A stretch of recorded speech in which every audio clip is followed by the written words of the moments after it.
Recently, I got around to clearing out my library on Steam, and one of the first on my list was Metro Exodus. I loved the first two games, so it was about time I got around to playing the latest installment. Playing through it reignited a love for open world games that I didn't think I still had in me. The world design is intoxicating, with how the flow of exploration intermingles with the story. Post-apocalyptic Russia has never looked better. The world they have created feels grounded in its own reality. This, combined with the immersive gameplay, creates one of the best linear yet open world experiences I've ever seen, and, in my opinion, creates a framework for open world games to follow in the future. A lot of developers creating open world games nowadays have a tendency to try to make a map that is larger than whatever competing title is coming out around the same time. And as a result of this, the maps almost always feel empty and dull.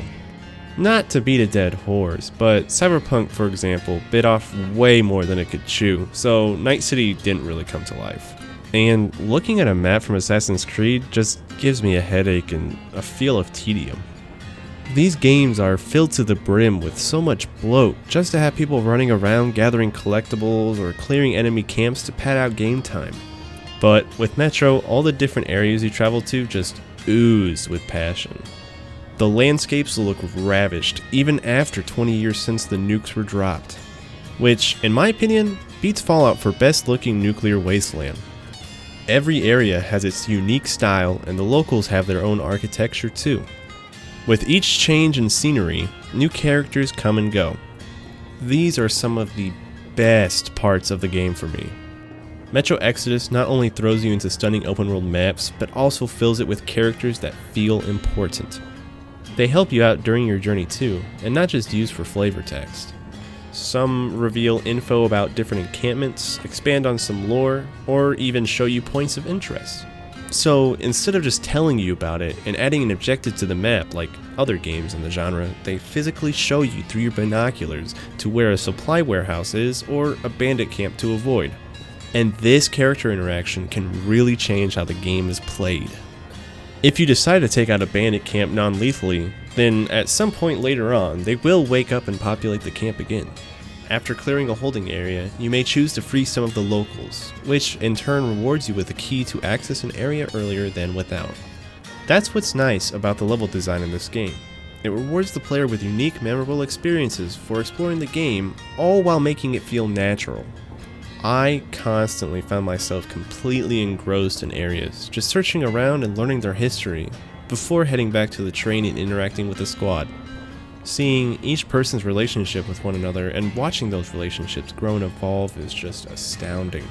There was never a moment where I felt bored or where I was thinking, will this guy shut up? I just want to play the game. Which, if you can do that, God bless you. Over time, a couple of these friends will ask to retrieve some items that they feel like would help out morale. My favorite of these tasks would definitely be with the guitar. The boys had overheard a bandit playing the guitar poorly, and wanted to rescue it and give it to somebody who could actually play, Stefan.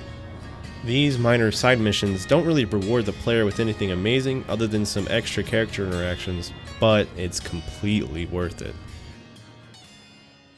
This isn't the only way Metro sets itself apart from other games. It never takes you away from the game.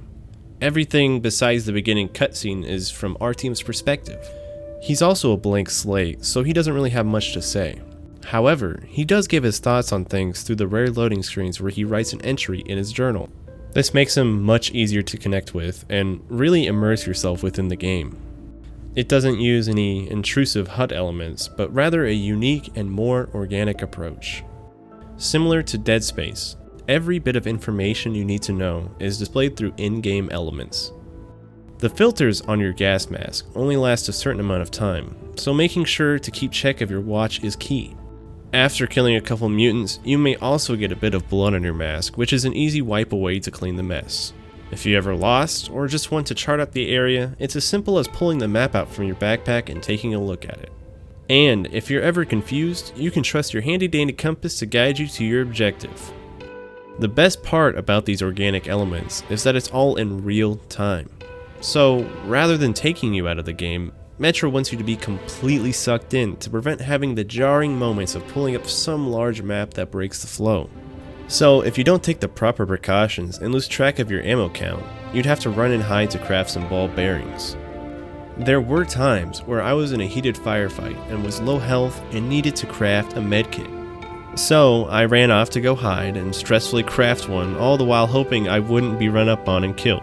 If a game can make you feel strongly in any situation, then they are definitely doing something right. The only time this flow is broken is when you yourself pause it to take a break or eat some pizza pockets. Metro Exodus should be the gospel when looked at for open world games. The flow and synergy of the gameplay and world building is honestly unmatched. 4A has really outdone themselves with this one. This game has definitely spoiled me.